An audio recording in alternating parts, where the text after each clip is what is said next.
Thank you for watching Amish 5858. I am Amir Budnam.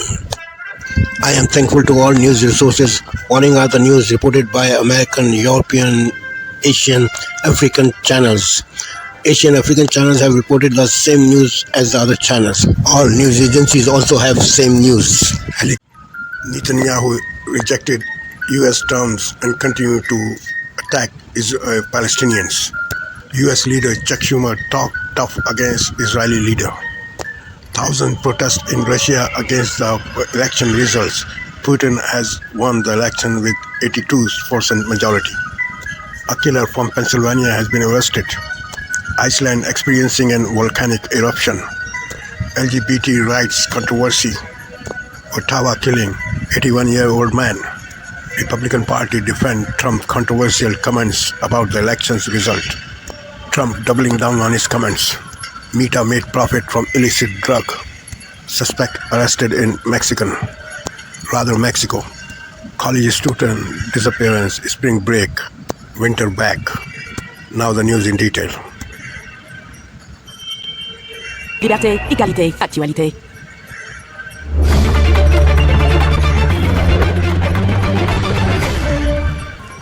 Russian President Vladimir Putin celebrates election results that will give him another 6 years in power, the vote coming after a brutal crackdown on anyone opposed to him or his war in Ukraine.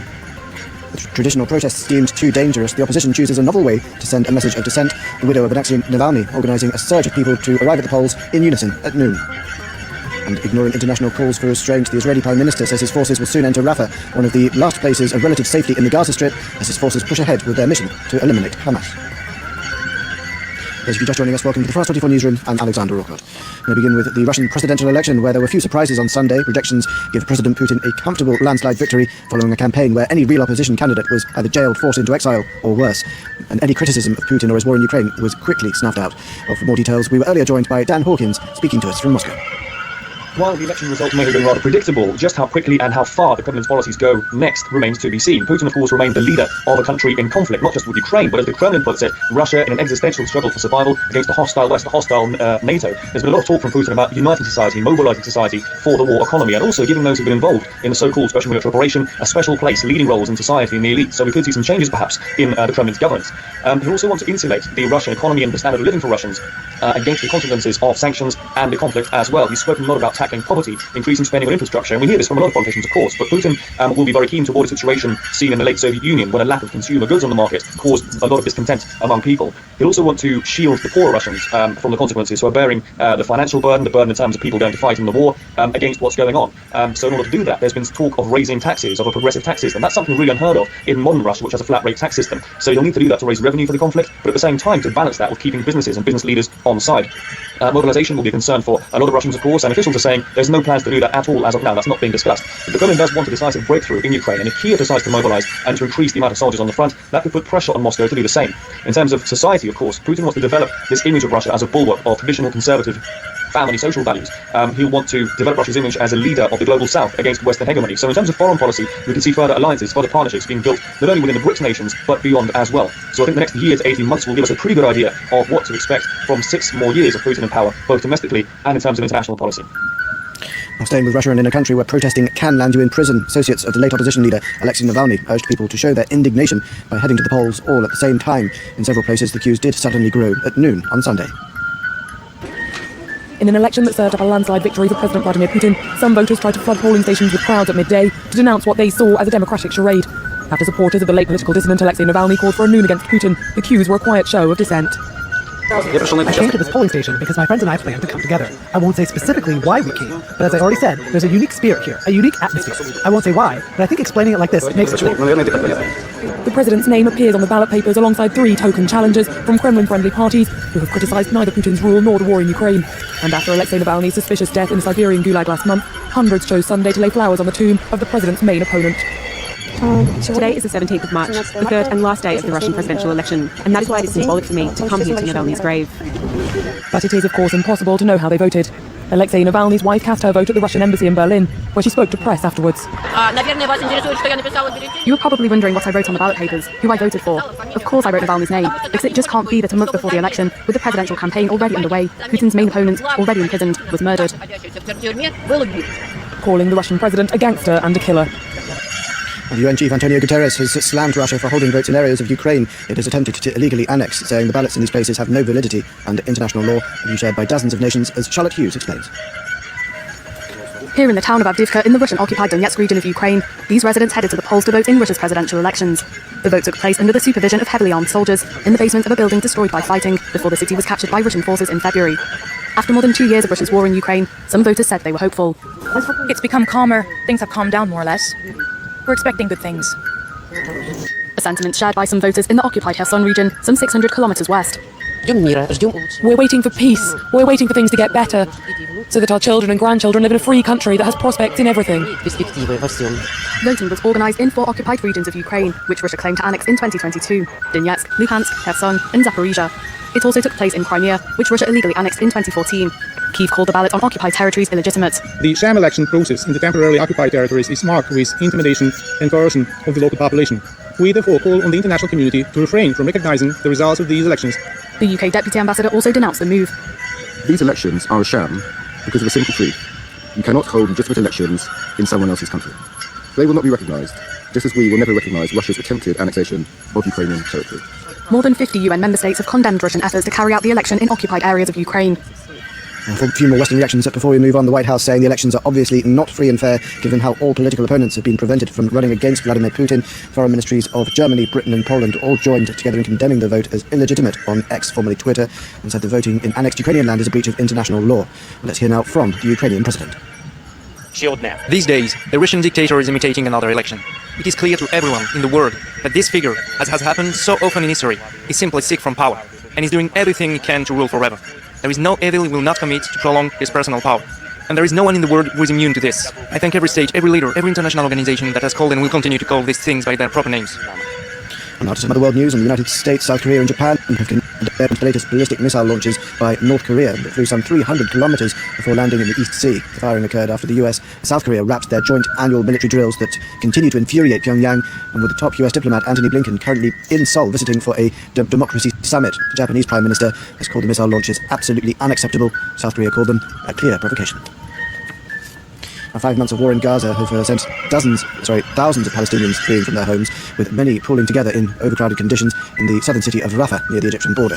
Despite international pressure to avoid civilian casualties and agree to a ceasefire, Prime Minister Benjamin Netanyahu earlier told his cabinet they would soon be pushing into the last relatively safe place in the enclave. Despite international calls to refrain from launching a ground offensive in Rafah, in southern Gaza, Benjamin Netanyahu has reiterated his determination to press ahead with the plan. I say it again, we will break Rafah. It will take a few weeks, and it will happen. Some 1.5 million Palestinians have sought refuge in Rafah, which is situated on the border with Egypt. Many are living in tents and makeshift housing, in dire humanitarian conditions. We have no other option but to come to the charity. We're from Gaza City. We have no money and we're living in tents. The charity is providing us with food. Netanyahu said Israel would not leave civilians trapped in the area when the army launches its assault. Our goal in eliminating the remaining terrorist battalions in Rafah goes hand in hand with enabling the civilian population to leave Rafah. It's not something that we will do while keeping the population locked in place. Netanyahu's office says there are several Hamas battalions in Rafah, and that Israel would need to send in troops to complete its goal of eliminating the organisation. The plan has come under heavy criticism from the international community, with the UN warning that a large-scale assault in the city could be disastrous. The President of the European Commission has also expressed concern about the planned ground invasion, and has called for a rapid agreement on a ceasefire in the Israel-Hamas conflict. Dozens of US citizens have touched down in Miami on the first charter flight out of Haiti. Earlier this month, the US Embassy in Port-au-Prince urged Americans to leave as soon as possible due to the security crisis. Armed gangs control around 80% of the capital city, and the main airport remains closed there. But the State Department announced on Saturday it would offer limited charter flights for American citizens from the less chaotic northern city of Cap Haitien, though the security situation is so bad that even getting there could be hazardous. The EU and Egypt have signed a controversial deal in Cairo, condemned by rights groups that criticise Egypt's human rights record. Flanked by the leaders of Belgium, Italy, Austria, Cyprus and Greece, the European Commission President Ursula von der Leyen agreed to hand over €7.4 billion in aid to the cash-strapped North African nation, in part to stem the flow of migrants from the continent. We already have a very good cooperation, and this is needed more than ever. This is why we will invest at least €200 million from today's package to make our cooperation even more effective. We will carry on with our work to facilitate legal migration, for example, the talent partnerships. And in parallel, we will continue to count on Egypt's full dedication to control illegal migration, from border management to anti-smuggling and return. Finally, people around the world have been celebrating St. Patrick's Day on Sunday. Among them, US President Joe Biden, proud of his own Irish heritage, of course, and keen for the votes from the diaspora in November. He hosted the Irish leader, or Taoiseach, as guest of honour for a special brunch at the White House. Around the world, the day was celebrated by Irish and non-Irish alike as another day for a bit of fun and revelry. Let's take a listen. We have a really long history celebrating Ireland here in Tokyo. There's about 20 events around the country as well. So it's a culmination of a long history of good relations between Ireland and Japan. We love the bagpipes. That's always been one of our favourite instruments to listen to. But just the festivities and the excitement, the pride that is being around. Great to see Irish people worldwide being celebrated, especially in a city as big as New York. There's more people living in New York than there is in the whole of Ireland. So to come here and see this and see the celebration is great for us. It's a pride thing. It's great to see worldwide. That's where we end this edition. Do stay tuned to Frost 24.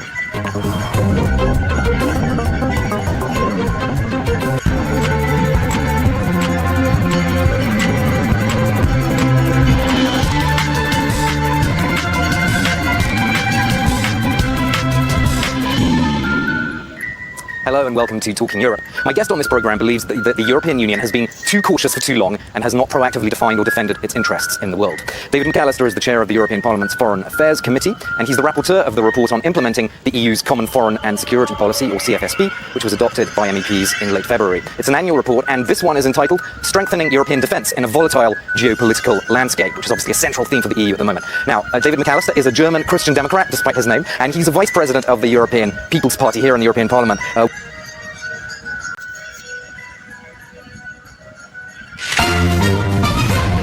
On this Sunday night, remembering the victims of Ottawa's worst mass killing, the heart-wrenching tributes for the family and friend allegedly stabbed to death, including 4 young children. Ashwini was a treasured member of our kindergarten class.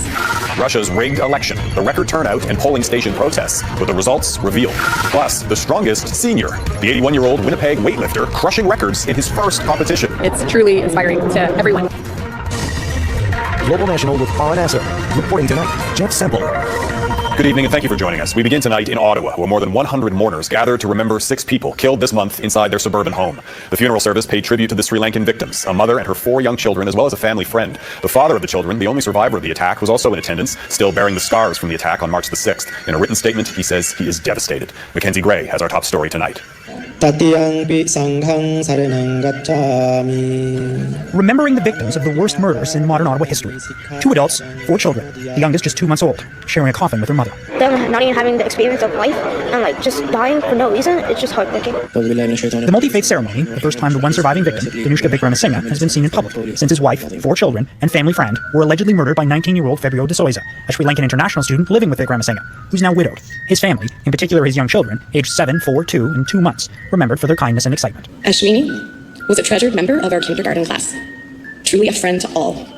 All her classmates wanted to sit beside her at circle time and have her join in play. The other victim, Dominic Americoon, had just recently moved to Canada, now survived by his 2 daughters and wife. His 11-year-old spoke from Sri Lanka. You were an amazing dad, and not only a dad, you were an amazing friend and an amazing husband to Annie, and that everyone here misses you a lot, and we're sorry that we weren't there when you needed it. And I hope you have a good time wherever you are. The Vikramasinghe family overwhelmed by the support, including a crowdfunding campaign that raised over $200,000. Your kindness has provided us with comfort and reassurance during this very difficult time. That assistance coming from across the city, including from the local temple. May all living beings be free from pain and grief. May all living beings be free from miseries. Buddhang saranang gacchami. Aspirational words to live by, but ones that will likely take years for Danushka Vikramasinghe to feel, as he grieves the loss of his young family. Sanghang saranang gacchami. Mackenzie Gray, Global News, Ottawa.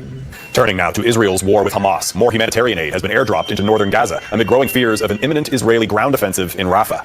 Jordan says it conducted 6 airdrops today alongside the US, Egypt, and Germany as talks to secure a ceasefire get set to resume in Qatar. Around 1.5 million people, that's half of Gaza's population, are sheltering in Rafah, and there are concerns that a military operation there will cause mass civilian casualties. But despite international pressure, Israeli Prime Minister Benjamin Netanyahu said today a ground offensive in the southern city will go ahead as planned. Well, the polls are now closed in Russia's first presidential election since that country's full-scale invasion of Ukraine, and the results confirm expectations. Vladimir Putin has won a 5th term as president. The Election Commission in Moscow says Putin secured around 87% of votes counted so far. Putin's most prominent critic, Alexei Navalny, died in an Arctic penal colony 1 month ago. And today, his exiled wife, Yulia, called on voters to protest at the polls. Redmond Shannon reports on how Russians responded. The official result was never in doubt. A huge win for Putin, even bigger than in 2018. The turnout higher too, according to the Election Commission. The 3 opponents who were approved to run broadly backed Kremlin policies, particularly on the war in Ukraine. In his victory speech, Putin thanked what he called Russia's warriors and said Russia cannot be suppressed when it's united, adding that the country's people are its source of power.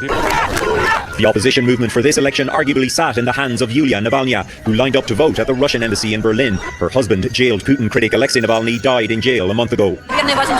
She said she spoiled her vote by writing his name on the ballot. She thanked opponents of Putin for joining her call to line up at polling stations at exactly noon on Sunday. Longer lines were reported at noon in some locations in Russia. The human rights monitoring group said that at least 74 people were arrested. The 3 days of voting saw some instances of vandalism and high security at booths set up inside Russian-occupied Ukraine. Ukraine's President Volodymyr Zelensky called Putin's re-election illegitimate. Putin has accused Ukraine of election sabotage. On Sunday, a regional governor in southern Russia said Ukrainian airstrikes killed 2 people, including a teenage girl. And Russian exiled fighters allied with Ukraine claim to have taken control of a Russian border village. The war in Ukraine has been central to this election and will remain the focus of Putin as he starts his 5th term in office. A Moscow rally marking 10 years since the illegal annexation of Crimea is set for Monday. Redmond Channel Global News, London. Global News has learned that another Canadian has been killed fighting in Ukraine. Jean-François Rattel from Quebec, also known as Rolf, was the leader of the Norman Brigade, made up of volunteer foreign fighters from Canada, the United States, Europe, and elsewhere. Rattel, a former member of the Canadian Armed Forces, was reportedly killed in a Russian attack in eastern Ukraine. He's one of at least 10 Canadians to be killed fighting in Ukraine since Russia launched its full-scale invasion 2 years ago. Well, for the 4th time since December, a volcano has erupted in Iceland, and this one is even more powerful than the others. Those sirens could be heard from the famous Blue Lagoon Spa, smoke and ash filling the night sky. Officials say the eruption began around 8 p.m. local time on Saturday, forcing thousands of tourists and residents to flee. Authorities declared a state of emergency and are monitoring lava flowing near a power plant, but the situation now appears to be stabilizing.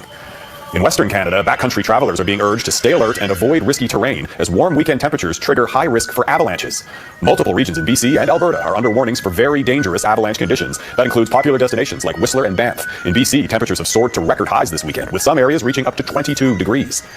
Conservative leader Pierre Poilievre was in Halifax today, where hundreds turned out for a St. Patrick's Day rally. Poilievre continued his calls for the Trudeau government to axe the tax, a reference to the federal carbon pricing plan, which is set to increase next month. But how much will that actually cost Canadians? Heidi Petracek reports. Every time someone yells, axe the tax, I have to take another sip.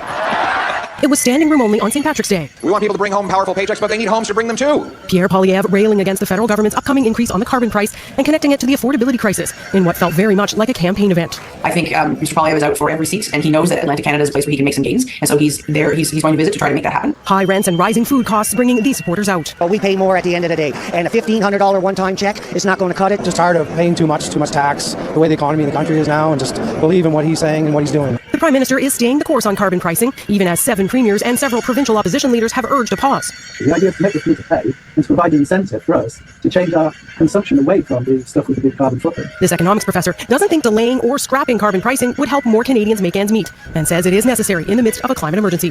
Theoretically, they work, and they're meant to make things more expensive. They're meant to change relative prices. They're not responsible for the increase in inflation. They're not particularly responsible for the increase in food prices. The Halifax stop was the final one on this East Coast tour for Pierre Poilievre. He has said he plans to take this issue to Parliament this week in several votes, calling on the federal Liberals to halt the April 1st increase, and he wants Liberal and NDP MPs to vote with him.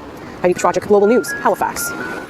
To avoid pain at the gas pumps, more than 350,000 Canadians have taken advantage of federal rebates to purchase electric or hybrid vehicles. But those programs that began back in 2007 are set to end next spring. And Trudeau's cabinet is now facing pressure to extend the rebates as part of an overhaul of Ottawa's electric vehicle strategy. David Aiken has the details.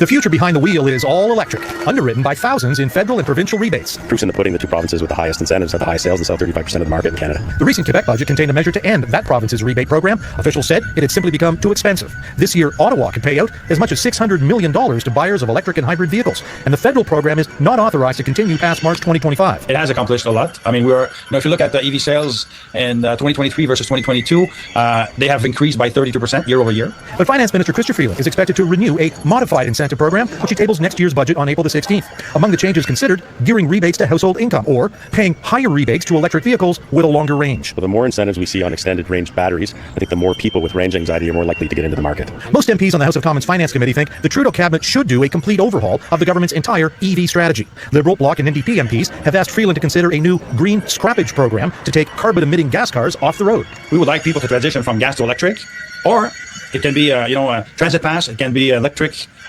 scooter, electric bike. Plug it in like that and we're good to go. Some MPs also think the rebate program should be a fee-bate program. Cash back to buyers of electric vehicles, and those rebates paid for by extra fees or taxes on the gas guzzlers. MPs also say Ottawa needs to spend hundreds of millions more on high-speed charging infrastructure. Canada has just 27,000 EV chargers now, but will need 470,000 by 2035. Finally, the Trudeau cabinet is being asked to tell the civil service that when the federal government needs a new car, it better be electric. David Aiken, Global News, Ottawa. Dogs in danger. Coming up, animal welfare groups in Manitoba declare a state of emergency. Dozens of animal rescue organizations have declared a state of emergency in Manitoba. They say they've reached a breaking point as animal populations grow out of control and stray dogs become more aggressive. As Melissa Ridgen reports, some advocates say it will take more than money to address the problem. Hey, buddy. Hi. Wednesday. This work has no shortage of adorable, but it's not easy, traveling hundreds of kilometers to rescue animals, transport and care for them, and then find them all loving homes. Hi, Wednesday. Candace Cronin of Wild Willow Ranch and Rescue is one of 45 animal welfare groups declaring a state of emergency in Manitoba. The rescues are drowning. There's no funding. Adoptions are low. We're not at a crisis point. Manitoba Underdogs is one of the province's largest rescues. Right now we're in an intake freeze because we did have to stop, bringing in dogs, and that breaks our heart, and that's not something we ever want to have to do. She says all rescues are in the same boat, as the dog population has grown out of control. There's about 6 northern and remote communities that have announced cullings over the last 2 months, and that's due to dog attacks on other dogs and humans, and they don't have any alternative management programs available. Rescues want the province to commit $2.5 million and a crackdown on backyard breeders. But Saskatchewan-based education and advocacy organization Save Res Dogs says money won't solve what's happening. No, it's not just a Manitoba problem. It's really a First Nations community problem. The relationship with dogs in many of them has to change. Non-Native people, allies, I think they're really trying to be careful in how they navigate this. I can understand they are kind of being cautious because this is a very delicate issue. She says the solution is respect and responsibility. What I'd like to see is to get a resolution on animal welfare passed at the Assembly of First Nations level. That includes all the chiefs to be aware of it and to get involved. Maslowski's hope is that more people demand change. Use your voice. The dogs don't have a voice, unfortunately, and it's up to us to be able to bring awareness to this. Melissa Ridgen, Global News, Winnipeg. Still ahead, the politics of puberty blockers, the new controversial policy affecting transgender youth in England. Alberta's premier says a decision this week by British health officials is in line with her government's plans on transgender healthcare. Under a new policy, UK patients under the age of 18 will no longer be able to access puberty blockers unless they enroll in a clinical trial. That decision follows a 4-year review of published research, but critics say politics are at play. Heather Yurts-West explains. When Justin Trudeau and Danielle Smith met face-to-face last Wednesday, Alberta's plan to limit healthcare access for transgender youth was among the topics discussed. He did raise it, and I also raised the recent decision of the National Health Service to move forward with banning puberty blockers for youngsters. And I just said, look, we've got to follow the international evidence here. Last week, England's National Health Service released a policy document advising that after reviewing the research, we have concluded that there is not enough evidence to support the safety or clinical effectiveness of puberty-suppressing hormones to make the treatment routinely available at this time. Transgender youth in the UK will still be able to access the therapy, but only as part of clinical research trials. Not surprising at all. Certainly, there's been a strong anti-trans movement in the UK and particularly within the government. Questions around how best to care for transgender youth have become a contentious issue in England. Its central gender clinic is slated to be shut down, with treatment to be offered out of regional centres moving forward instead. The country's Conservative Prime Minister has also not been shy about sharing transphobic views. We shouldn't get bullied into believing that people can be any sex they want to be. They can't. A man is a man and a woman is a woman. That's just common sense. Last month, Alberta's premier rolled out a suite of proposed parental rights policies that included a ban on puberty-blocking therapy for children under 16. But Canada's medical community is not on side. A day after the NHS England decision, 13 Canadian medical associations posted a joint statement online. There is no one-size-fits-all approach for patients experiencing gender dysphoria. Restricting choices and appropriate care for patients can lead to permanent harm. A strong statement in an increasingly heated debate, growing more divisive by the day. Heather Yurts-West, Global News, Calgary. Raising the bar. Next, the senior powerlifter breaking records at a Winnipeg competition.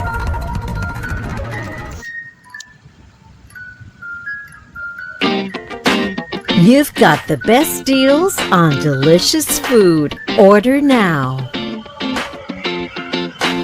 Food Panda! Food Panda!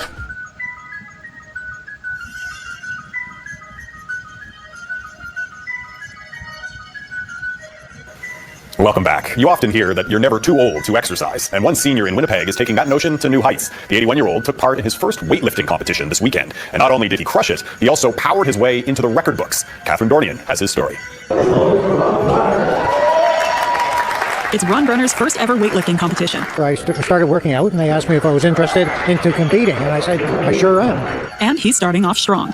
You want to know, I'm 81 years old, and I feel like 61 years old. About 6 months ago, he got into powerlifting at Winnipeg's One Family Fitness Center. From there, he was ready to take on the next challenge, competing in the One Powerlifting Classic. Kyla Kamari, his coach and owner of the gym, says he's made amazing progress. When he came to us, he couldn't even sit and get up, and now, he's doing a powerlifting competition. So being the oldest at the competition, it's truly inspiring to everyone. Competing solo in his category, the medal was his, but he didn't choose the lightweight out, challenging himself to break provincial records and lifting a final weight of 32.5 kilograms. and his friends, family, and neighbors couldn't be prouder. A busload of his fellow residents and staff at Riverwood Square Retirement Living came out to cheer him on. I made signs with my residents. We were so excited. We got a bus together, and it feels empowering. It's inspiring. Ron being 81 years old, it just shows you anybody can do this.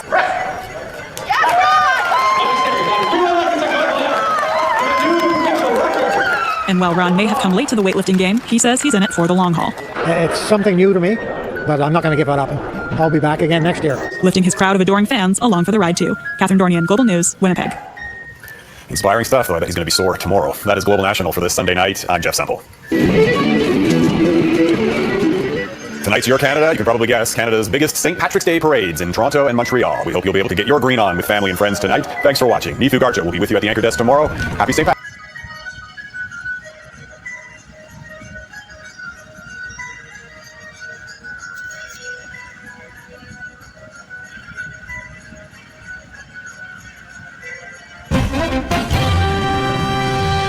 Tonight on PBS News Weekend, with hundreds of thousands of Americans relying on Catholic hospitals, why some people are facing barriers to reproductive health care. Then concerns over declining support for LGBTQ+ rights, reversing years of increasing support. And I think what's happening is that you see many Republican leaders in red states really trying to amp up the volume, so to speak, on LGBTQ rights and really trying to claw back some of those rights across the country. And for our Hidden History series, how pioneering chemist Stephanie Kwolek followed her passion and invented a revolutionary fiber with widespread applications.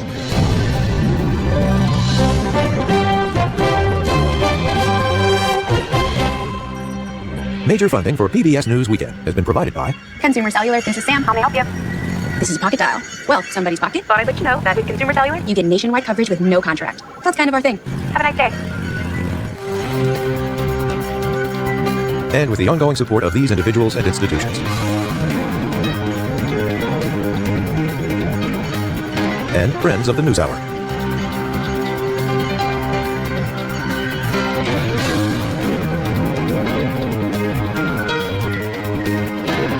This program was made possible by the Corporation for Public Broadcasting and by contributions to your PBS station from viewers like you.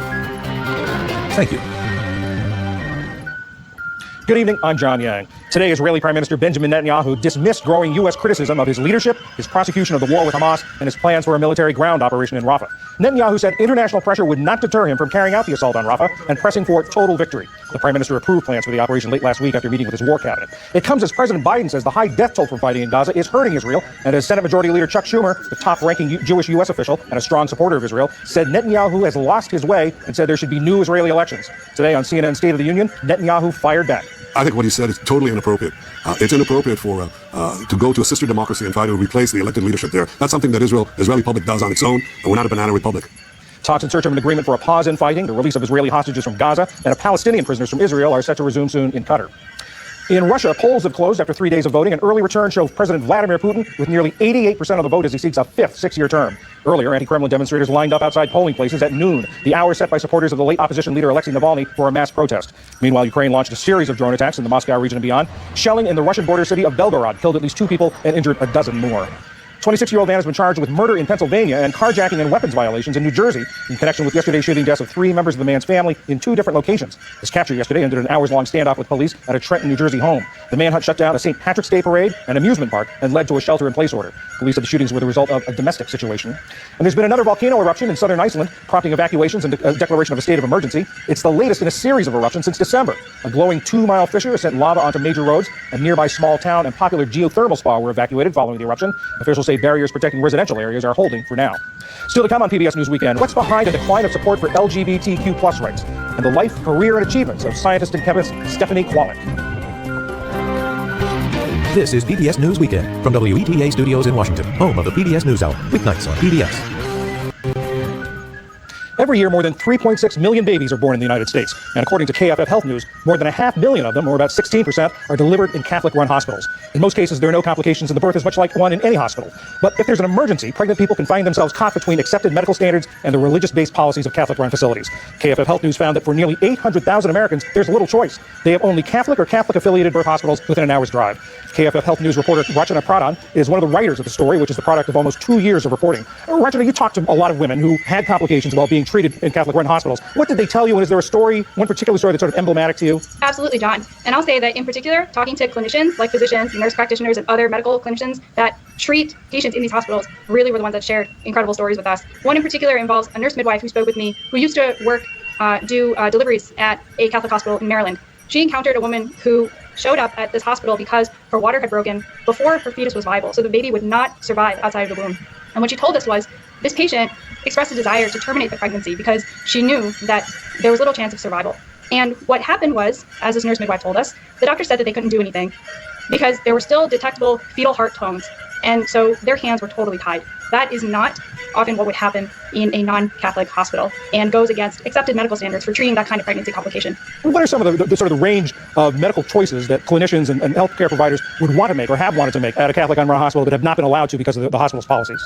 I think in particular, what we found based on talking to clinicians, reading research, and also talking to patients are that these very fraught and difficult situations in which someone's pregnancy goes awry, in which a complication happens that's quite serious and could obviously threaten the viability of that baby. In situations like that, these ethical and religious directives that apply to Catholic healthcare facilities, essentially what they say is that these hospitals are prohibited or limited in doing certain procedures that the Catholic Church finds to be immoral. So overarchingly, what this can affect is care during pregnancy complications. It can affect birth control, the availability of birth control at these facilities. And in situations like the one I just talked about, it means that the pregnancy terminations may not be offered because these Catholic healthcare standards, the baby is still alive. And so that would constitute an abortion, and they are obviously opposed to abortions. Do these hospitals have any policies on referrals to other facilities that might be able to do those things? Yes, so the Catholic health directives do address referrals, and this doesn't only apply to pregnancy terminations, but other types of care too, namely procedures that can prevent pregnancy. So both for men and women, frankly, vasectomies, or let's say a woman who wants to get her fallopian tubes removed because she does not want to have any more children. They're also restricted from making referrals because in the eyes of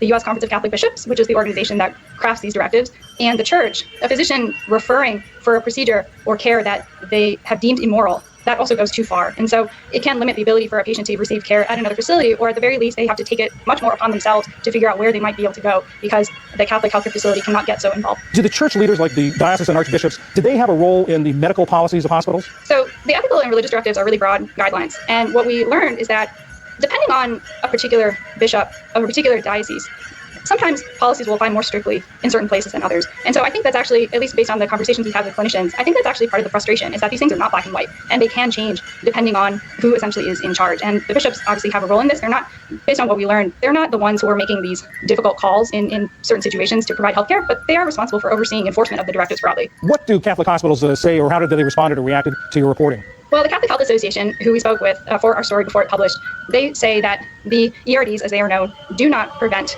physicians from providing medically indicated care, especially in these situations involving very serious, potentially life-threatening pregnancy complications. And they also took issue with our story after it came out. They released a statement that said that it perpetuates myths about Catholic healthcare. I will say that we stand by our reporting. As you noted, we worked on this for nearly 2 years and talked to many, many, many people, including patients, doctors, nurse practitioners, midwives, and others who have really studied this field a lot and could very clearly state what the impacts are on patients. For women who feel that they were not treated properly or didn't receive the proper medical treatment at these hospitals, is there any legal recourse for them? So broadly speaking, most of the states in the country we found have liability shields for hospitals when they refuse to perform certain types of care because of moral or religious objection. And those laws exist all over the U.S. and they apply to at least some hospitals in not every state, but really the vast majority. For other types of medicine, for a whole host of procedures, you could potentially take up a medical malpractice case against an individual provider or a hospital. But in these situations, basically what state law says in these states is that the hospitals are shielded from being held liable in these types of situations. Rachana Pradhan of KFF Health News. Thank you very much.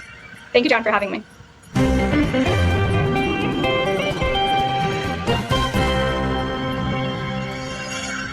For the last few decades, the story of LGBTQ+ rights in America has been one of increasing public support.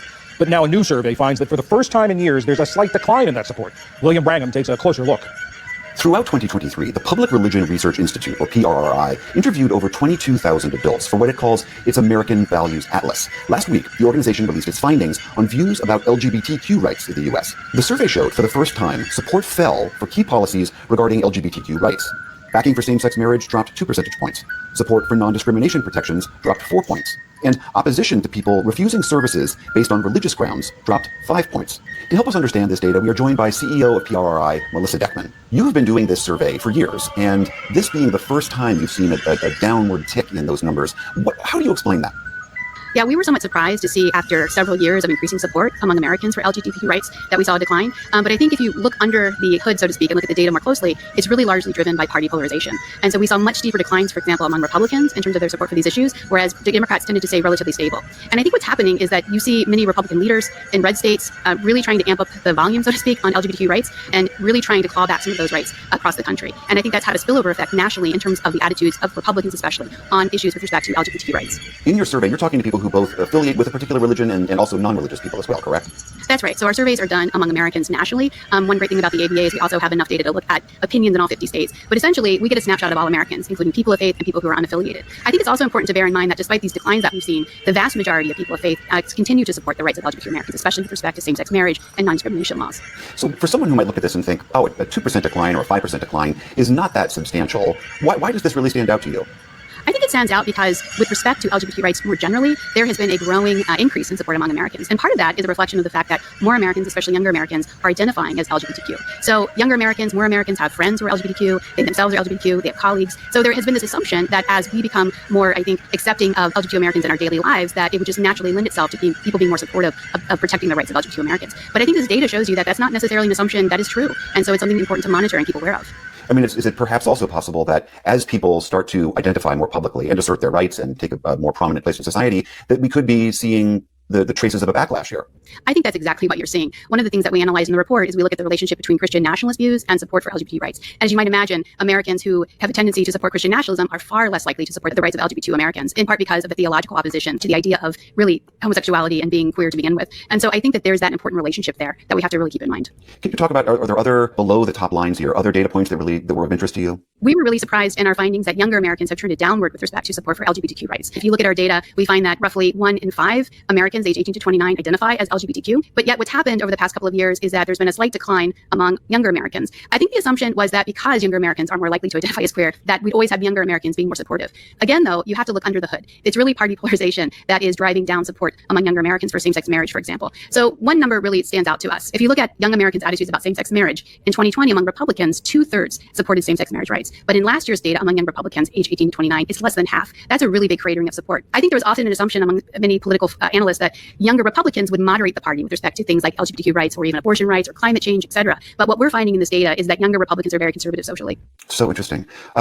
For people who are LGBTQ or work to help solidify their rights, what does the survey data tell you about what work lies ahead for them? Well, I think the survey data really points, as we like to say, the canary in the coal mine idea that you can't assume that such rights are going to be held in perpetuity or will increase. And you can't also assume just because the vast majority of Americans support these rights that those rights are going to be legally protected, especially in wake of the Dobbs decision. There's now a conservative majority on the Supreme Court, and there's indication that the rights of same-sex marriage are going to be on the line. You're going to have legal challenges from conservative groups who are going to be fighting to roll back those rights. And I think that this is just a good reminder that those rights shouldn't be taken for granted, that it's going to take political organizing, and that elections have consequences.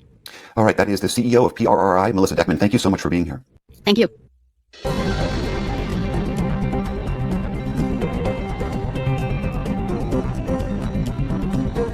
The fiber Kevlar is stronger than steel, and it's revolutionized everything from body armor for the military and police to sports equipment.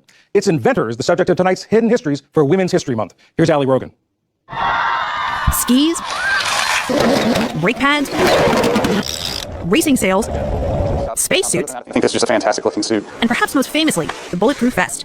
These products and many others are made with Kevlar, a strong, lightweight fiber invented by researcher Stephanie Kwolek in 1965. It all began when DuPont Chemicals asked researchers to make a fiber that could withstand extreme conditions. The solution was very, very fluid. I mean, it was almost like had the consistency of water. Synthetic fibers start in liquid form and are spun into a strand. So when I asked the technologist to help me with the spinning, he refused because he said, this will never spin. It's too fluid. It probably has particulate matter in it because it's cloudy and so forth. But Kwolek was convinced it would work and persuaded him to give it a try. Well, the results came back and they were sort of unbelievable. The fiber was lightweight, heat-resistant, and 5 times stronger than steel. There, of course, was immediate excitement because everybody realized the potential of this discovery. But Kwolek did not set out to become an inventor. Growing up outside Pittsburgh, she considered fashion, inspired by her mother, who sewed. Later, as a bright student, she thought about teaching. By the time she started college in the midst of World War II, she was determined to go to medical school. She chose to major in chemistry at Carnegie Tech, now called Carnegie Mellon University. But when she graduated, her plans changed again. Since I could not afford to go to medical school at that time, I had to go out and seek employment. She got several job offers, but one stood out for its interesting work and for paying men and women the same starting wage. And so I took the job with the DuPont company. The only problem was that I became so enamored of the work that I totally lost interest in medical school. When she started, DuPont's research laboratory was in the middle of a race to discover fibers that would revolutionize not just fashion, but war and space travel. Miss Gloria Glamour thrills to the ultimate in hosiery. Just a few years earlier, the company had created the first synthetic fiber, nylon. No baggy knees or deforming wrinkles during the life of a nylon stocking. That fiber success and wartime rationing of natural materials like silk and rubber set off an intense competition between companies like DuPont and Monsanto. There was tremendous interest in new fibers and new ways to make fibers. Over the next 2 decades, the group created the methods and techniques that would be used to make spandex, That's one small step for man, new polyester and acrylic fabrics, these curtains are made of Dacron polyester fiber, and the flame-resistant Nomex. But there was another, stiffer, stronger fiber waiting to be discovered, Kevlar. In 1964, Qualic's research group was tasked with finding a fiber to make durable, lightweight tires to improve fuel efficiency in cars. It got to be a race, but it was a very, very secretive race, so that very few people outside of our laboratory knew what was going on, but it still was a lot of fun, particularly if you won. And they did. Qualic cracked the problem in 1965, discovering a version of the polymer that could be spun up into a fiber. Fiber B, as it was known internally, became Kevlar, the basis for a whole family of products. Qualic spent the rest of her career at DuPont. She mentored other women in her field and worked to introduce young people to science, writing letters and giving lectures. I really did not think of the bulletproof vest. We had Dr. Joe Rivers, who at that time was already looking for fibers to use in making bulletproof vests. And I remember the very first time that I spun the 14B, that he came over and he said, if you can possibly spare a tiny bit of that fiber, I would like to test it and see if it'll be useful in a bulletproof vest. She was named on a total of 28 patents and won several awards for her work, including the National Medal of Technology. Qualic was inducted into the National Inventors Hall of Fame in 1995. At the time, she was only the 4th female inductee. But to Qualic, her crowning achievement was making Kevlar possible. I was fortunate enough to do something that would be of benefit to mankind. It's been an extremely satisfying discovery. I don't think there's anything like saving someone's life to bring you satisfaction and happiness. Qualic died in 2014 at the age of 90, but her greatest invention is still saving lives today. For PBS News Weekend, I'm Ali Rogan.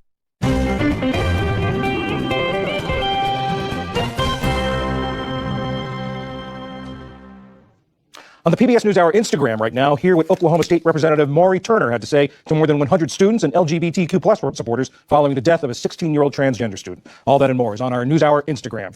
And that is PBS News Weekend for this Sunday. On Monday, the latest in our series, American Safety Net, examines the challenges millions of Americans face getting housing choice vouchers.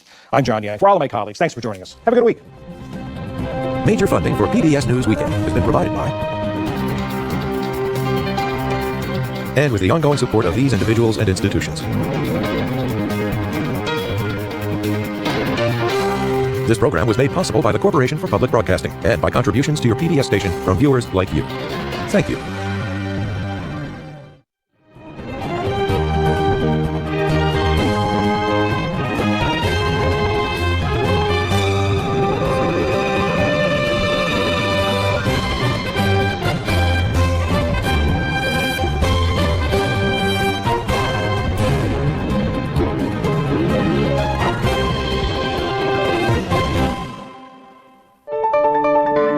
You're watching PBS. Manhunt over. The suspect wanted in the roadside killing of a New Mexico state trooper has been captured. The officer gunned down after offering help to his suspected killer. There was nowhere that he could run, but there was nowhere he could hide. We'll have the latest. Also tonight, the U.S. government sends a plane to fly Americans out of Haiti, the country in chaos. In Washington, the White House goes green. Happy St. Patrick's Day, please. While Donald Trump ramps up his rhetoric on the campaign trail. If I don't get elected, it's going to be a bloodbath. Weather whiplash. Forget spring. Freezing temperatures return this week, affecting millions of you. We'll have the latest forecast. Plus, this volcano erupts with little notice, prompting Iceland to declare a state of emergency. And later, Hawk for Hire, how this handler and his bird of prey are working together to clear out some very foul problems. Come on. This is the CBS Weekend News from New York with Jerika Duncan. Good evening and thank you so much for joining us. We begin tonight in New Mexico, where authorities have captured a suspect accused of gunning down a state trooper Friday who tried to help the suspect. 33-year-old Jeremy Smith is now in custody after authorities arrested him following a police pursuit and shootout in Albuquerque. Smith was spotted by a gas station clerk, which prompted an urgent manhunt this weekend and a chilling warning to communities to be on the lookout for the armed and dangerous suspected killer. CBS's Elise Preston has the details on Smith's capture and his condition. Elise. Jerika, New Mexico police say the suspect is in the hospital under guard after being shot during his arrest. 33-year-old Jeremy Smith was captured after a foot chase and gunfire, some of the bullets leaving him wounded. We said that we would bring Jeremy Smith to justice. There was nowhere that he could run, but there was nowhere he could hide. Investigators say Smith, seen in this police dashcam photo, shot and killed New Mexico State Police Officer Justin Hare when the patrolman responded Friday to reports of a driver with a flat tire on Interstate 40. The last words Officer Hare uttered on this earth was to offer help. to a man who's about to kill him. According to authorities, the South Carolina resident then took off in the patrolman's car before crashing and bailing. Police have also connected Smith to the death of paramedic Venetia Machado IV, whose body was found Friday in South Carolina. The white BMW Smith was driving belonged to her. Now that Smith is under arrest, police say they are focusing on finding anyone that may have helped him elude authorities. Jerika? Elise Preston for us tonight. Thank you. Tonight, an aircraft chartered by the State Department to help Americans leave Haiti has left the country. The aircraft flew to the city of Cap-Haïtien, about a 5-hour drive from the capital of Port-au-Prince. Will Grant of our partners at the BBC is there and filed this report. After weeks of a security and humanitarian crisis in Haiti, during which embassies from around the world have already airlifted out all non-essential staff, now the US State Department has laid on a charter flight for Americans still stuck in Haiti who are looking to leave the country. Some US citizens have taken them up on that offer, including one man we spoke to who said he was in need of medical attention in Miami. Meanwhile, this city, Cap-Haïtien, has become the safe haven for people fleeing the capital and the gang violence there. An estimated 360,000 people are currently displaced in Haiti, and the situation in the capital is constantly getting worse. Gang violence is worsening, food insecurity is severe, and there is no sign of any serious amounts of aid making it in just yet. So with the political vacuum continuing and the criminal gangs in control of most of the capital, this is a route out for some Americans. Haitians are still stuck here to deal with the ongoing crisis. Will Grant, BBC News for CBS News, Cap-Haïtien, Haiti. Tonight, a landslide election victory for Russian President Vladimir Putin. Voting took place over 3 days. There were protests at some polling stations, but the outcome was never in doubt. Putin has held power as president or prime minister there since 1999. To U.S. politics now. This weekend on the campaign trail, former President Donald Trump said some migrants are, quote, not people, and warned of a, quote, bloodbath if he loses in November. His rhetoric is drawing new scrutiny tonight, including from President Joe Biden's campaign. CBS's Skylar Henry is at the White House with more on that. Skylar, good evening. Hey, Jerika, good evening to you. President Biden spent St. Patrick's Day here at the White House. The rhetoric from him and Donald Trump is under the microscope, with some slamming the former president's comments this weekend on several different issues, while their respective re-election campaigns also traded barbs as this likely rematch takes shape. President Biden sounded off on Donald Trump at the annual Gridiron Dinner in Washington Saturday night. At the off-camera event, he took aim at the former president's repeated stance on the 2020 election results, saying, in part, embracing the January 6th insurrectionists pose the gravest threat to our democracy. But as this war of words continues, some are questioning former President Trump's rhetoric on the campaign trail, referring to January 6th rioters as hostages. And that's what they are, as hostages. They've been treated terribly and very unfairly. It's very unfortunate at a time that there are American hostages being held in Gaza. That the president or any other leaders would refer to people that are moving through our justice system as hostages. The Biden campaign seized on this moment, slamming Trump, who at a rally in Ohio said this after talking about tariffs on Chinese-made cars. Now, if I don't get elected, it's going to be a bloodbath. Louisiana Republican Senator Bill Cassidy, at times critical of the former president, weighed in. He's running against Biden, so Biden's going to say it's about political violence. His defenders want to defend him, and so they're going to say it's about economic disaster. There's always just that little bit of tension there. Now, on the campaign trail, the Biden team is touting record numbers, having $155 million in its campaign war chest going into March. Officials say they plan on spending more as well as travel picks up for the president. He's leaving for a 3-day trip this week with stops in Nevada and Arizona. All right, Skylar, thank you. Today, Israel's Prime Minister Benjamin Netanyahu fired back at U.S. Senator Chuck Schumer of New York. Schumer called Netanyahu an obstacle to peace in Gaza and said Israel should hold new elections. Netanyahu reaffirmed his determination to launch an offensive in Rafah, defying international criticism. The city is packed with around 1.5 million Palestinians from other parts of Gaza seeking refuge there after 5 months of war. Netanyahu says no international pressure will stop Israel from achieving all of its war aims. Well, tonight, a state of emergency in parts of Iceland after a powerful volcanic eruption there. It happened late Saturday with little notice. Lava fountains burst out of the ground along a nearly 2-mile-long fissure. The eruption leads to evacuations and currently threatens local infrastructure. Today, Ohio's governor declared a state of emergency in 11 counties hit by last week's severe weather, which spun off at least 8 tornadoes. The storms killed 3, injured dozens, and left trails of destruction in 7 states. In Colorado, roads are still being cleared there this weekend after Thursday's big snowstorm. Up to 4 feet fell in some parts of the state. And if you think winter is over this week, think again. Meteorologist Paul Goodlow of our partners at the Weather Channel has this reality check for us. Paul, good evening. Jerika, spring officially begins late on Tuesday, but winter's saying, hold on, not so fast, my friend. Take a look at our temperatures plunging as we head overnight into your Monday and Tuesday here, all the way down towards the Gulf Coast and parts of Texas. Places that we're dealing with and enjoying temperatures in the 60s and the 70s. Tomorrow, we'll see 40s and 50s, even with full sunshine. Across the Northeast, Ohio Valley, Great Lakes, temperatures below freezing as we head on towards your Tuesday morning, talking about 20s and 30s. That's cooling the ground down, but also setting us up for another push of wintry weather as we head into spring. European model and the American model both are saying snow is coming across the northern tier states. The devil's in the details. We'll keep fine-tuning this as we head into the first few days of spring. Jerika? All right, don't pack those winter coats just yet. Thank you, Paul. Today, an annual but spectacular sight in Washington, D.C., the famous cherry blossoms lining the tidal basin there in the nation's capital. They are at peak bloom. That means the blossoms are puffy and white. Today, Ireland may be the best place to celebrate St. Patrick's Day. It was a sea of green inside and outside Ireland's iconic Temple Bar in Dublin. It's one of the most famous pubs in the capital, serving up pints and pints and pints and more since 1840. Straight ahead on the CBS Weekend News, the real survivors of Oppenheimer and their fight for funding. Plus, NBA star Steph Curry champions self-confidence in his new children's book. And Rent a Hawk, rid the city of pests. How this patroller and his wingman are keeping the streets clean.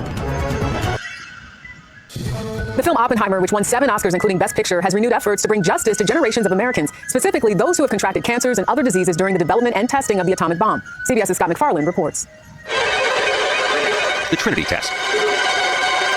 In the desert of south-central New Mexico in July 1945 began the world's nuclear age, and it's the climax of the film named Best Picture.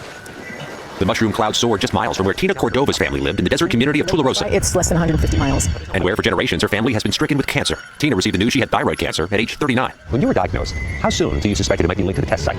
I knew immediately. I always say we don't ask if we're going to get cancer, we ask when it's going to be our turn. You ask when? When? Because it's happened to everybody around us. Multiple states have grappled with the fallout of U.S. nuclear bomb development, and since 1990, Washington has compensated some families for medical expenses through a program called the Radiation Exposure Compensation Act, which helps people in areas downwind from government nuclear tests and exposure to pay their doctor's bills. The United States Congress has not made any significant progress. But mired in budget standoffs, Congress has come perilously close to an upcoming deadline to keep the program running. Then what? More and more loved ones who sacrifice so much will die. The bill is passed. Until a partial breakthrough weeks ago when the Senate approved a plan to extend the money for families another 5 years and expand it to include families like Cordovas. It was pushed by New Mexico Democratic Senator Ben Ray Lujan and Missouri Republican Josh Hawley, who successfully urged Senate colleagues to expand eligibility to people in his state and a handful of others. This is about doing basic justice by the working people of this nation, whom their own government is poisoned. As illnesses plagued Missouri, where World War II-era radioactive waste was processed. You're seeing a large number of cancer cases near St. Louis. Huge. We are one of the leading sites for breast cancer in the nation. A huge number of childhood cancers in several childhood cancer categories. We lead the nation. There is opposition in Congress, mainly over the cost of the legislation, estimated at tens of billions of dollars. But in the shadow of the Oscar-winning film, Lujan and Hawley are trying to twist political arms to get approval in a gridlocked U.S. House. Those artists deserve the wins. But what about the people whose stories were not included in that film? Who are dying? Who are willing to use all their energy to educate others? And I certainly hope that everyone that was a part of Oppenheimer doesn't forget these folks across the country. Congress has just 3 months to pass this law or the money risks running out. The White House has indicated the president would sign it into law. Scott McFarland, CBS News, Washington.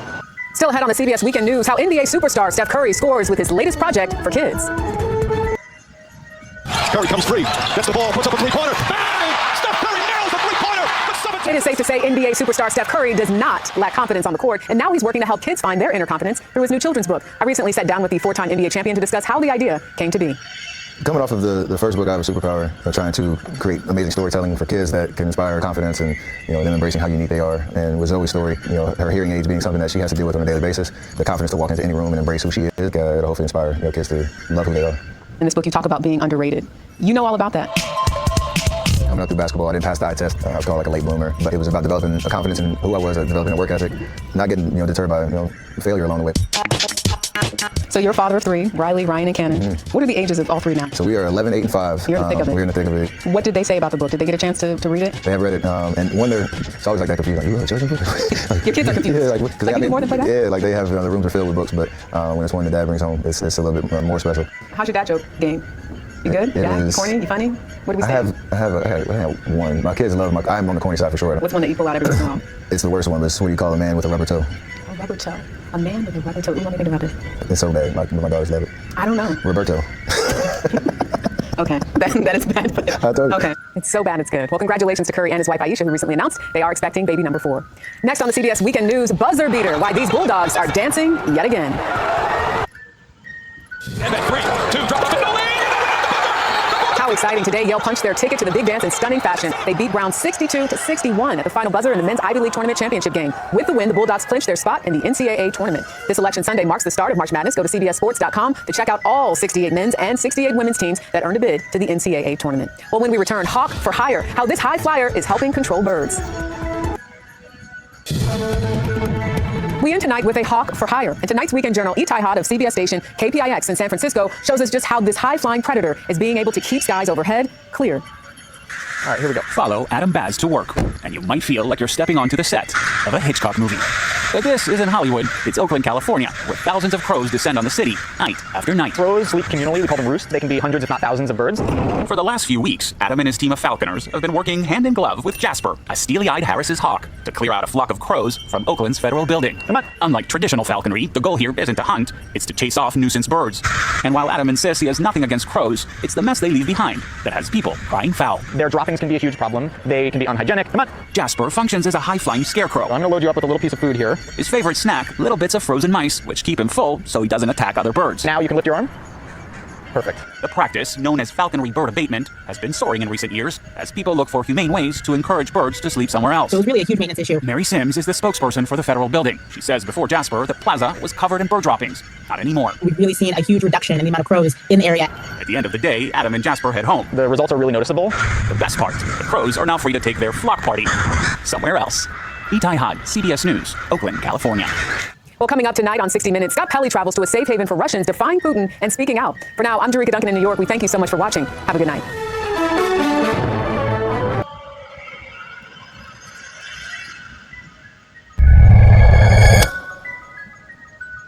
In America, we don't arrest our critics. That's the whole point of this country, is that we allow criticism and government officials take it in strides and don't just use the powers that they have in their hands to punish their critics. That's a very important constitutional right, and that's why I think the Supreme Court decided to take this case and hear it. I would never believe that I would be going to the Supreme Court. I would never believe that I was in jail either. Hi, I'm Anya Bidwal. I'm a lawyer with the Institute for Justice and a leader of IJ's project on immunity and accountability. Sylvia organized a petition because her constituents did not like the city manager. And so when she was running, they said, we will vote for you, but could you please on our behalf petition the government to remove the city manager? He's not fixing the streets. He is not responsible for garbage being taken out on time. So we'd like to express our discontent with him. I just took all the papers and I patted them on the table to get them in order, and I stuck them in my folder. I went over there to talk to them. Next thing I know, the captain of the police department comes and taps me on the shoulder and tells me the mayor wants to speak with me. So I go over there to see what the mayor wants, and he says, where's the petition? I opened my folder and I went through some papers, and there it was, to my surprise. So I handed it to him, and he said, you must have picked it up by accident. And so I didn't think anything of it after that. Nobody seriously would think that that constitutes tampering. The problem is that the city manager was allies with the powers that be in Castle Hills, with the mayor, with the police chief, and with other folks within Castle Hills. So they obviously did not like Sylvia petitioning the government to remove the city manager, which is a powerful position in Castle Hills. So they engineered a plan to punish her for exercising her First Amendment right, and to also send a message to others within Castle Hills about how you're not supposed to be challenging those in power. So they used this very broadly written law about tampering with the government record, and they said because Sylvia took this document, which she did not know was a petition, she took this one piece of paper and she put it in her binder. It turned out to be a petition. 2 months after the event, they used this very broadly written law in Texas called tampering with the government record, and they said that she tried to steal a government document. They got a warrant for her arrest. My husband received a call from a neighbor that there was a warrant out for my arrest. So he took me to turn myself in, and it was quite a shock. I never believed someone would arrest me. I didn't know what I had done. I didn't even know what I was accused of. And we turned myself in, and I was fearful because I'd never been in jail. I have a clean record. I didn't even have a parking ticket, and it was very scary to an old lady like me. They wanted to punish me, and they wanted to make sure I went to jail, and they did a good job. They put her in jail for a day. That was an extremely traumatic experience. The charges, they took them to the district attorney's office, and they were turned down. They didn't see that I did anything criminal. She very quickly thereafter gave up her counsel seat because she just had no emotional strength to continue this fight.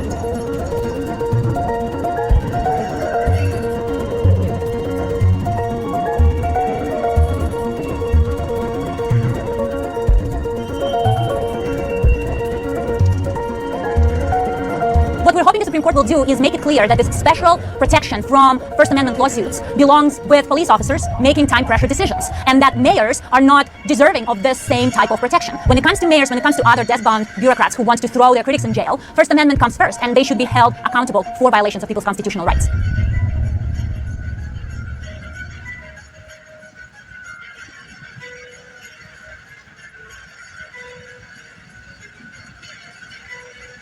Tonight, several developing stories as we come on the air. Former President Trump doubling down on his controversial comments. Republicans forced to defend him. Meta reportedly under Justice Department scrutiny over alleged profits from the sale of illicit drugs. And New Mexico police close in on a suspect in the killing of a state trooper. First tonight, the battle for the White House. President Biden slamming former President Trump after Trump said there would be a, quote, bloodbath if he didn't win. Trump's campaign says he was talking about the auto industry. The current president arguing democracy and freedom are under attack. Trump doubling down, defending his controversial rhetoric about immigrants. Our team standing by. The dramatic capture in New Mexico. A suspect wanted in the killing of a state trooper who had stopped to help him on the side of the road. That suspect also a person of interest in the death of a paramedic in South Carolina. The stunning details on what led to his capture and who tipped off police. The quiet protest in Russia with Vladimir Putin certain to win a 5th term. How ordinary citizens are showing their opposition. Facebook parent company Meta reportedly under scrutiny by the Justice Department over whether the social media giant may have profited from the sale of illicit drugs. The reaction just coming in from Meta. The spring break crackdown. Another Florida city now facing a surge as the party moves north. Our team from Fort Lauderdale tonight. The urgent search for Riley Strain, the college student last seen in Nashville more than a week ago. The emotional appeal from his family. The shakeup in the housing market. The new rules that could be a game changer. What it all means for buyers, sellers, and the industry. The change in the weather. Winter returns for half of the country. From ABC News World Headquarters in New York, this is World News Tonight.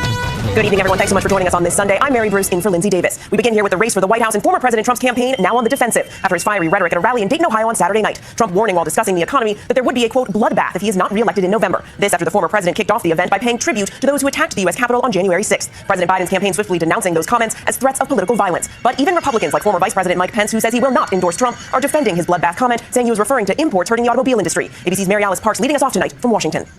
Tonight, Republicans forced to defend former President Donald Trump's controversial comment while discussing economic tariffs that there would be a bloodbath if he lost the 2024 election. We're going to put a 100% tariff on every single car that comes across the line, and you're not going to be able to sell those cars. If I get elected, Now, if I don't get elected, it's going to be a bloodbath for the whole. That's going to be the least of it. Trump's campaign pushing back, saying he was only talking economics, writing Joe Biden's insane EV mandate will slaughter the American auto industry. Even Mike Pence, who says he will not endorse his former boss, coming to Trump's defense. The president was clearly talking about the impact of imports devastating the American automotive industry. Was that clear to you? Because it was a little muddled. Was. But Trump's remark did not come in a vacuum. He started the Ohio event Saturday, telling the audience to stand and pay tribute to those who attacked the Capitol on January 6th, trying to stop the certification of Biden's election win. Many of whom have been convicted of serious crimes, ranging from assaulting officers to seditious conspiracy. And they were unbelievable patriots. Biden's campaign firing back. What I heard was a continuation of the same rhetoric, the same endorsement of political violence that we've seen from Donald Trump for years. Trump also ramping up his dehumanizing rhetoric towards certain migrants, with the border battle a major election issue. If you call them people, I don't know if you call them people. In some cases, they're not people, in my opinion, but I'm not allowed to say that because the radical left says it's a terrible thing to say. Trump doubling down on his comments today. That if you don't use certain rhetoric, if you don't use certain words that maybe are not very nice words, nothing will happen.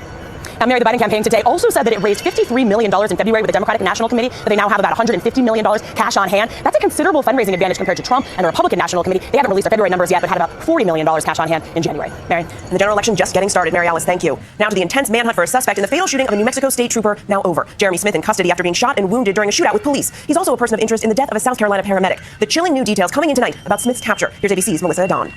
Tonight, the urgent manhunt for a murder suspect ending in a dramatic shootout. Authorities capturing the man wanted in 2 cross-country killings of a police officer and paramedic, all because of the careful eye of a gas station clerk who asked us not to show her face. He bought his tobacco cigarettes. When I carded him, I seen his ID. It was from South Carolina. The spelling of his name, I knew who he was. Police tell us after Jeremy Smith was spotted at that gas station a mile away from here, he was then caught running towards these homes. That's when officers began shooting at him and then took him into custody. Shots were fired. Some shots strike Smith. We don't know the amount right now or how many. Police say Smith is a person of interest in the death of 52-year-old Benicia Machado 4, a South Carolina paramedic reported missing Thursday. Police say Smith stole Machado 4's white BMW and drove 1,500 miles across the country to Quay County, New Mexico, where he got a flat tire on I-40 early Friday. 35-year-old New Mexico State Police Officer Justin Hare, a 5-year veteran of the force, was dispatched to help. Smith shooting Hare twice, stealing his patrol car with Hare still inside, police say, and later abandoning it and the injured officer on the side of the road. He offered help to a person he thought was in need. That person killed him in cold blood. A family spokesperson tells ABC News Hare leaves behind 2 young daughters and his girlfriend, who is pregnant with their 3rd child. There's some little girls. No little girl should grow up without a father. Mary, authorities say no one else was injured in the shootout. Meantime, New Mexico State Police say Smith has an extensive criminal history. He's facing multiple charges, including first-degree murder and armed robbery. Mary? Melissa, thank you. Overseas now to the final day of voting in Russia's 3-day presidential election. Thousands protesting Vladimir Putin's rule and expected victory by forming long lines to vote against him. Let's get right to Lama Hassan in London tonight, and Lama, Putin is already celebrating. And what is he now saying about the death of late opposition leader Alexei Navalny? Yeah, Mary, Vladimir Putin winning a 5th presidential term appears to be a mere formality. Just moments ago, appearing on TV thanking his supporters. State-run exit polls indicating that he's winning by a landslide with over 87% of the vote. The elections come a month after Putin's main political rival, Alexei Navalny, died in an Arctic penal colony. Navalny's widow, Yulia, and his allies calling for protests at noon today, with her taking part in one at the Russian embassy in Berlin, casting a vote for her husband. Now, at that event, moments ago, that TV event, Putin claiming he agreed to the idea of releasing Navalny just days before he died, on the condition that Navalny leave Russia. Now, as for those protests, thousands more demonstrators causing long lines at polling locations inside Russia, as well as around the world, many spoiling their ballots or voting for other candidates. Rights monitoring groups saying more than 70 people have been detained, though none of this affecting the outcome. President Putin has already scheduled a victory parade tomorrow in Moscow. Mary. Putin's victory all but certain, Lama, thank you. Turning now to Israel, preparing to launch a controversial offensive in Rafah. That's despite mounting international pressure to abandon the plan. Israeli Prime Minister Benjamin Netanyahu says, though, it is the only way to defeat Hamas. More now from ABC's Matt Gutman in Jerusalem tonight. Tonight, Israeli Prime Minister Benjamin Netanyahu refusing to yield to international pressure, vowing to move forward with an assault on the southern Gaza city of Rafah, despite growing criticism from the U.S. and other allies. We're going to do it while we enable the civilian population in Rafah to leave, as we've done up to now, but we have to finish the job. The IDF tells ABC News the military operational plan includes humanitarian islands to provide food, shelter, and medical care to the 1.5 million displaced Palestinians in Rafah. But today, White House officials telling ABC's Martha Raddatz they haven't reviewed any such plans. We've not seen those plans, and as we've said before, Martha, we would not support such an operation unless or until they can accommodate the 1.5 million refugees that are there. Aid is starting to come in by land, sea, and air. It's not nearly enough. UNICEF says that 1 in 3 children in northern Gaza is suffering acute malnutrition. We were recently at a border crossing near Rafah. These are some of the dozens of trucks flowing from Israel into Gaza every day, and Israel is now saying that the critical shortage in humanitarian aid on the Gazan side is not because these trucks are not being allowed through, it's because the UN is unable to pick up the goods on the other side. They're actually just rotting right there on the other side of the border. The UN telling us tonight active firing zones have made deliveries more than high risk. Mary, ceasefire and hostage negotiations are set to resume as early as tomorrow in Qatar, but we've learned of a new key Israeli demand that no adult males be allowed to return to northern Gaza, which has been mostly cleared of Hamas. Mary. We know you'll be following this closely, Matt. Thank you. Next tonight, tech giant Meta is reportedly under investigation for alleged sales of illicit drugs on its platforms, which includes Facebook and Instagram. The Wall Street Journal reporting that federal prosecutors have issued subpoenas as part of a criminal grand jury probe. So how is the company responding tonight? Here's ABC's M. Wynn. Tonight, federal authorities investigating tech giant Meta over concerns it's benefiting from the sale of illicit drugs, first reported by the Wall Street Journal. Prosecutors in Virginia reportedly issued subpoenas as part of a criminal grand jury probe into the parent company of Facebook and Instagram. ABC News confirming a subpoena was also sent to the Alliance to Counter Online Crime, seeking their research and records on violative drug content on Meta's platforms and or the illicit sale of drugs via Meta's platforms. Meta defending its efforts against bad actors online, saying in a statement to ABC News, the sale of illicit drugs is against our policies, and we work to find and remove this content from our services. The Department of Justice has declined to comment. Facebook in the news again, just weeks after senators on Capitol Hill demanded social media executives do more to protect protect children online. There's both great things that people can do and there are harms that we need to work out. Remarkably, Meta CEO Mark Zuckerberg turning to parents in the room who said their children took their own lives because of abuse on social media, offering a rare public apology.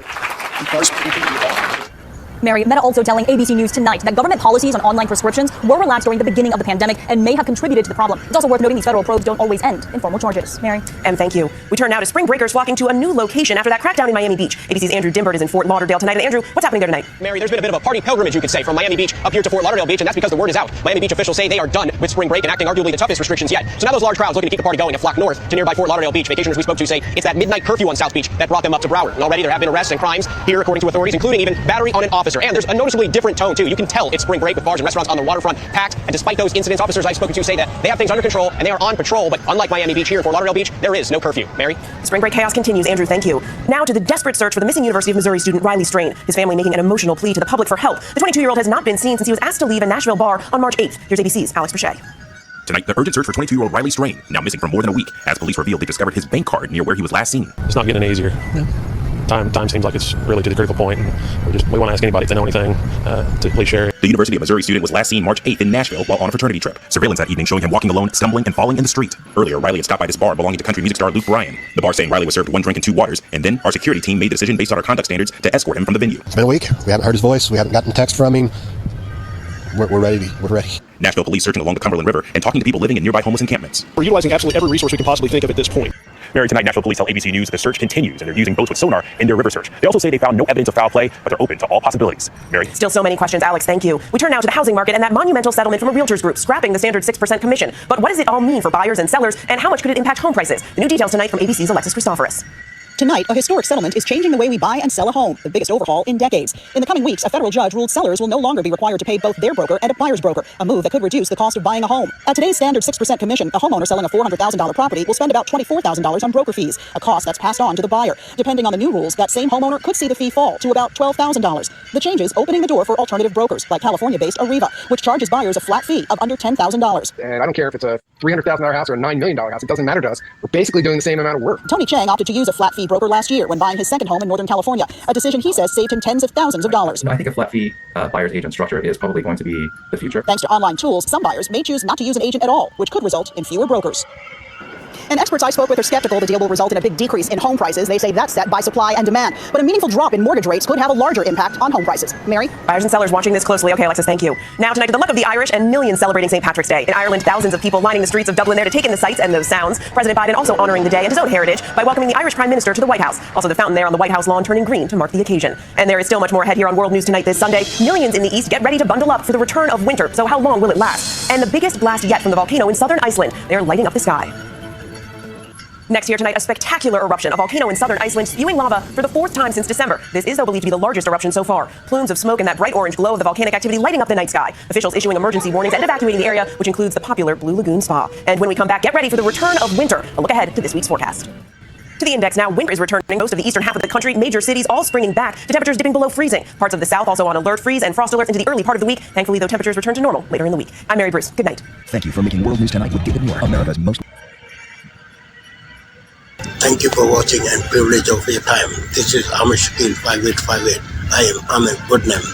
Have a good life.